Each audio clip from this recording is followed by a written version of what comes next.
Janet Nepales, GMA7 Philippines. Okay, great. Yeah. Great. Congratulations. And we've met before. Yes, several times. Yeah, yeah.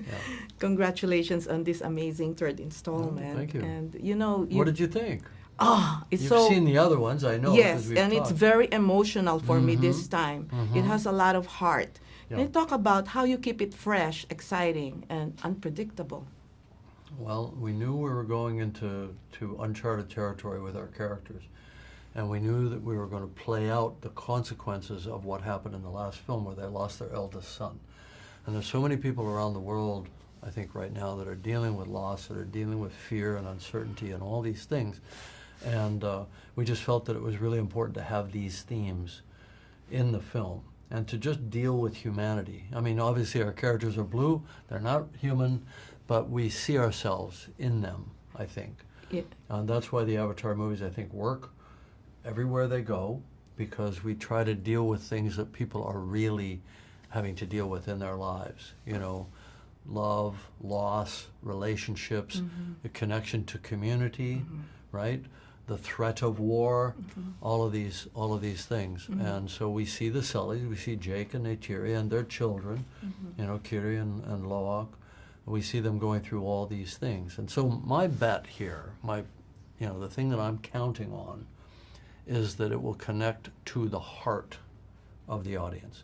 We promise all the visuals, you know, all the beautiful world building and all that, but where we really, I think, connect is in the emotions.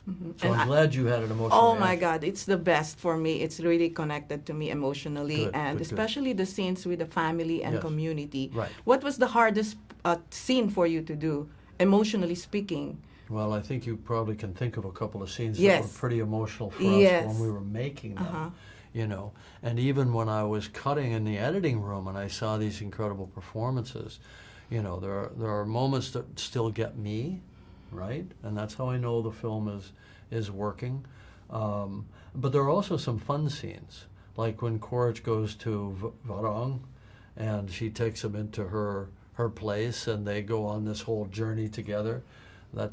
That's a pretty fun scene for me, but that's fun. It's not heart-wrenching, you know, like some of the other scenes in the film. Yeah. How do you deal with Sam and Zoe and Jack now in this third installment? Like, what kind of direction did you give them on this installment? We're a family now.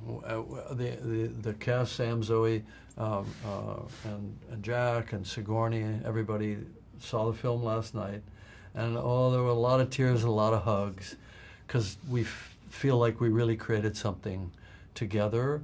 The work is very easy. It's not easy, it's hard for them, but it has an easy flow because we're doing performance capture. So I take all of the cinematography and all the lighting and everything, and I take it out of the process. So it's just actor to actor, director to actor.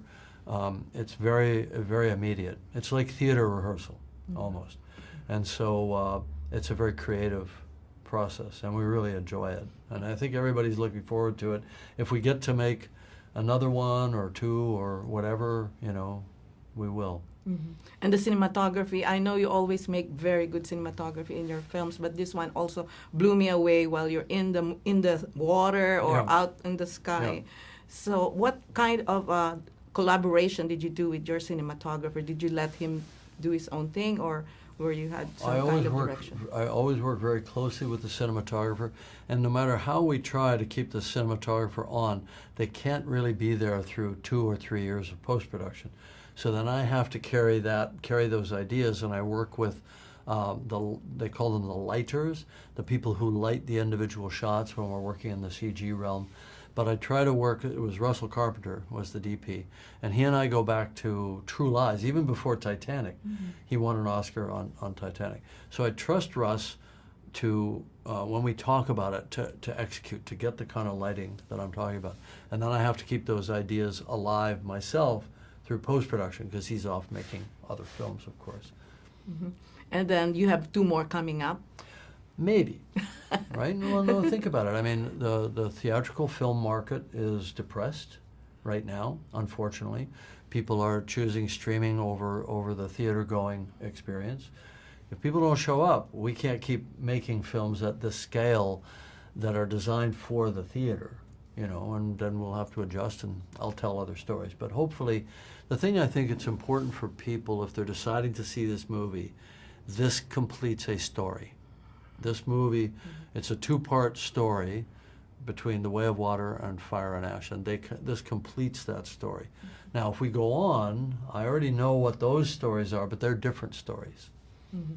Well, thank you very much. More power to you. No, Looking thank you. forward to your Thank other you. projects. Yeah, Thank you. and I'm glad you had an emotional reaction.